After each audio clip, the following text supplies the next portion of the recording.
Okay, good morning Tristan. Thank you for taking your time out of your day to join us. I just want to ask a few questions just to get to know you as a person and where you are in respect of your teaching. So, first of all, what on earth made you want to become a teacher? Right, so I had a bit of a winding road to making that decision.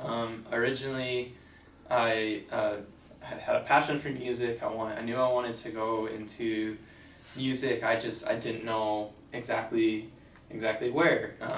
I tried a bunch of different avenues. I was doing like music and business at one point, and then I came to the realization during my undergrad degree that what I really wanted to do was share my passion for music with others, and decided that teaching was the absolute best way to do that. And if I could, in some way, create the same amount of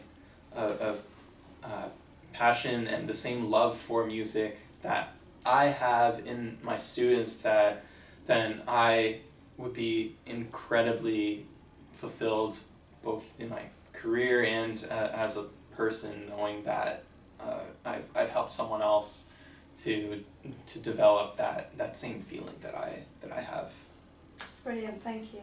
And actually that passion is so important. If you can share that with your students, then that will be great. So you've had a couple of experiences in school. So you've had 2 practicums. So you've had the opportunity to observe teachers in action and develop your own skills. So what would you say is a good lesson for you? So a good lesson for me is one that incorporates some movement so that you're not sitting on the same topic for the entirety of the lesson. Obviously, this is going to change from class to class. There is no right answer for every single class that is going to be like the perfect lesson plan. Every class is going to react differently to the way you teach, and therefore you're going to have to modify the way that you're delivering a lesson a little bit depending on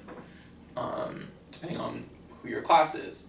But I find that overall, if you have a lesson that is broken up into chunks so that the students aren't becoming disengaged by needing to follow one topic for an entire potentially 75-minute period where they're just going to be bored by the end of it. If you can start with one thing, start with, I like to call it a minds-on activity, where we're bringing it into the classroom, we're starting to focus a little bit, we're not doing hard, rigorous work or thinking yet, but we're just sort of centering ourselves in the classroom. Move to something that is a little bit more review-based, so that it's like they know the answers if I'm asking them questions. It's material that they're familiar with and they're just refreshing themselves, and then building any new material off of that and moving in sections like that, and incorporating linking activities and stuff like that. I guess an example would be in my music class, what I would do is every single day when they came in, I would start, the minds-on activity would be a listening, but the listening would change every day. One day we would do a classical piece, and then the next day would be a pop piece that they'd be more familiar with, and so that I'm teaching them about the history of music, and I'm teaching them about elements of music and things that normally would be written on a whiteboard or a chalkboard or something. I'm just delivering it to them in a much more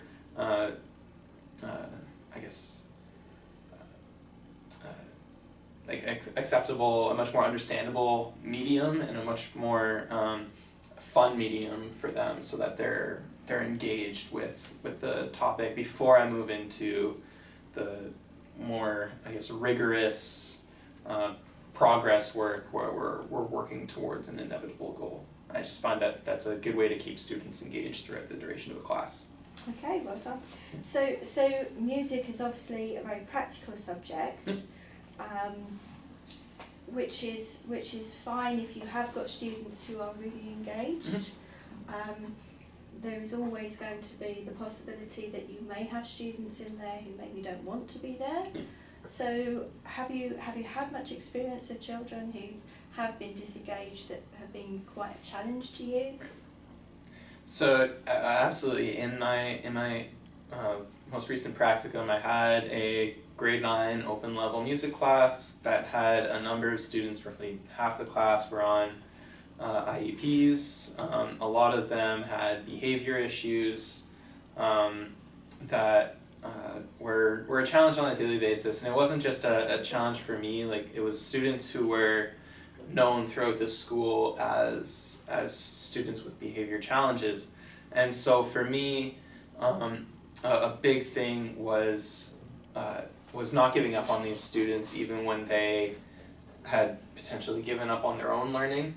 It was make sure that you give them the opportunity every single day, no matter what happened the day before, to come into class with a new mindset of wanting to learn and wanting to engage in the class, but at the same time making sure that for the benefit of the rest of the students and to make sure that the class as a whole didn't completely fall off into mayhem, to make sure that I had a line that I knew we couldn't cross that line as far as behavior goes. So give them the opportunity to come in with a new mindset, give them the opportunity to engage with the class, to be a part of the class.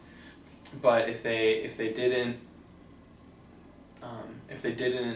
fall into that, then not to just immediately get rid of them, but to try and continue to get through them. And then if they got to the point where the only option was to remove them from class, send them to the office for their behavior, then I at least knew that I gave them the chance to participate and engage in class that day. Okay.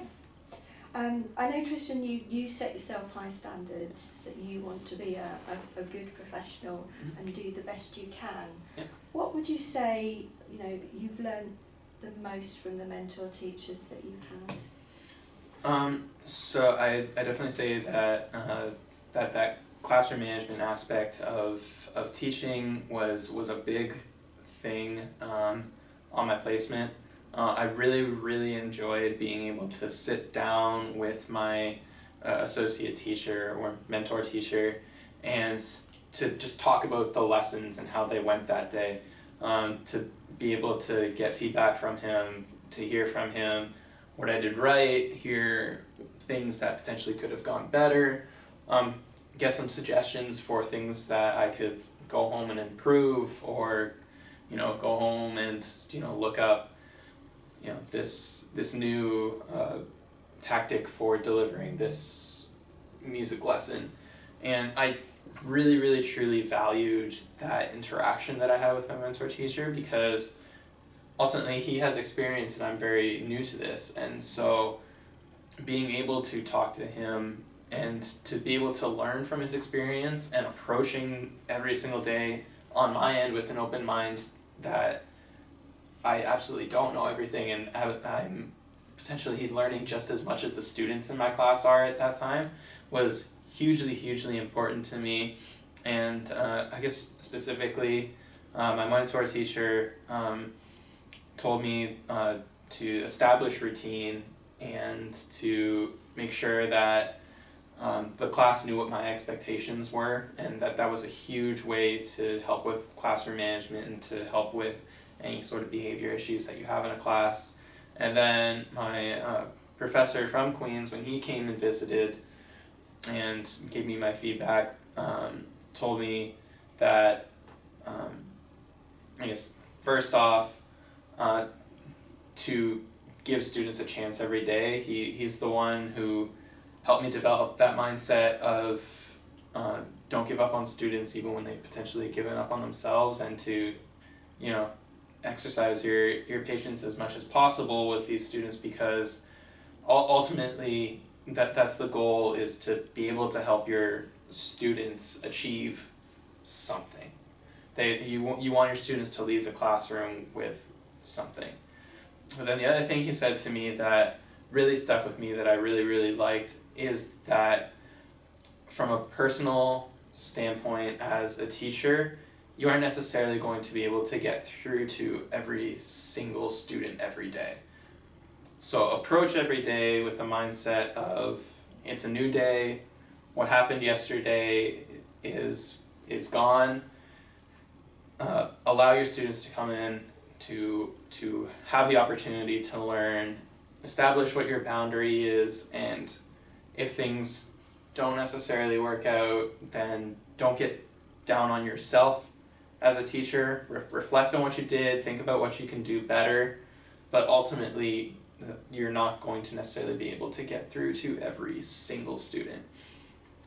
But make sure they have the opportunity to learn and to have a change of heart if they came in with the mindset that they didn't want to learn or didn't want to be in the classroom. Okay, thank you very much.